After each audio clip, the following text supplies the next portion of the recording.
Welcome to another Silhouette Sunday video. This week's card, it has quite a few die cut pieces to it, and it's based off this sketch that I created earlier this week. I have a new file open here on Silhouette Studio in my software, and I've already drawn a rectangle here so that I can use it to measure my sentiment. And I'll open that up in just a few minutes.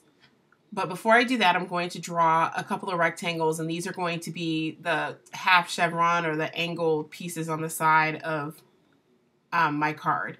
So they don't need to be too big because it's just a border. So I have a rectangle drawn here, and I'm actually going to use the shear tools in the top right hand corner, but it's only, I believe, in the designer edition of Silhouette Studio. So I'm going to highlight it, select the shear menu, and then I'm going to shear it 30 degrees.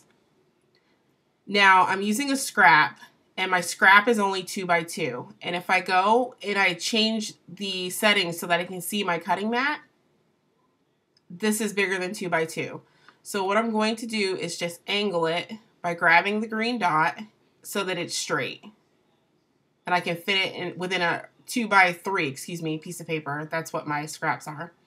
So that's 2x3, and I need 5 of these, or 6 actually. So I'm going to go up to the replicate window. It looks kind of like a flower, and I'm going to create a column of 4, and then create another column of 4, and that's going to give me 8.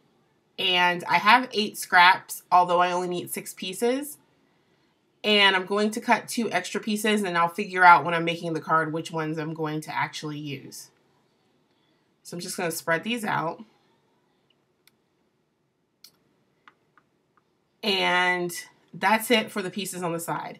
Now I need to create, or actually open, my sentiment. I'm not creating anything from scratch. This sentiment that I'm going to open is actually from Kerri Bradford's online store. I'll put a link to her online store in the box below this video.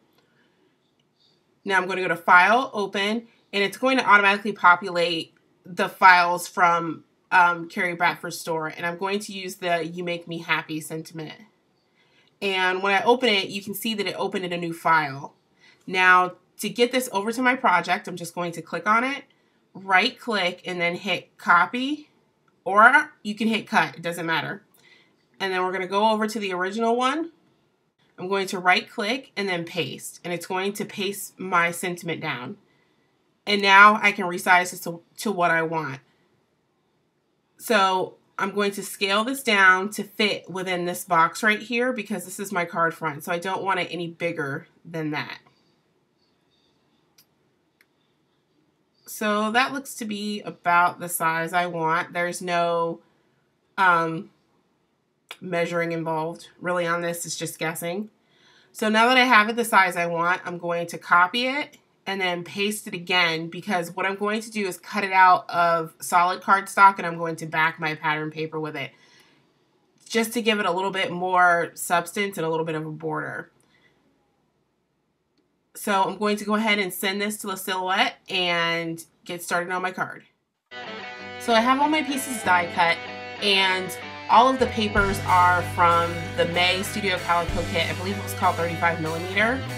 And the hardest piece to get up was actually the sentiment itself because it's so intricate. The only advice I can give for getting out intricate cuts like this is to just take your time and, if possible, use a newer blade and a newer mat.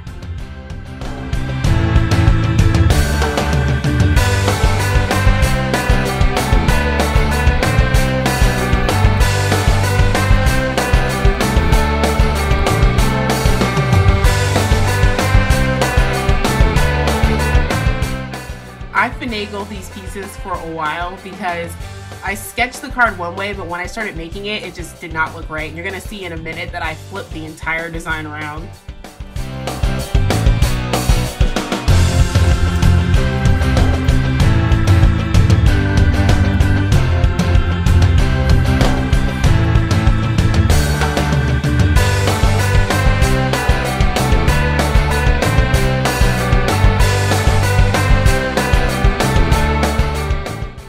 The string or twine that I'm using is also part of one of the add-on kits, as well as the buttons.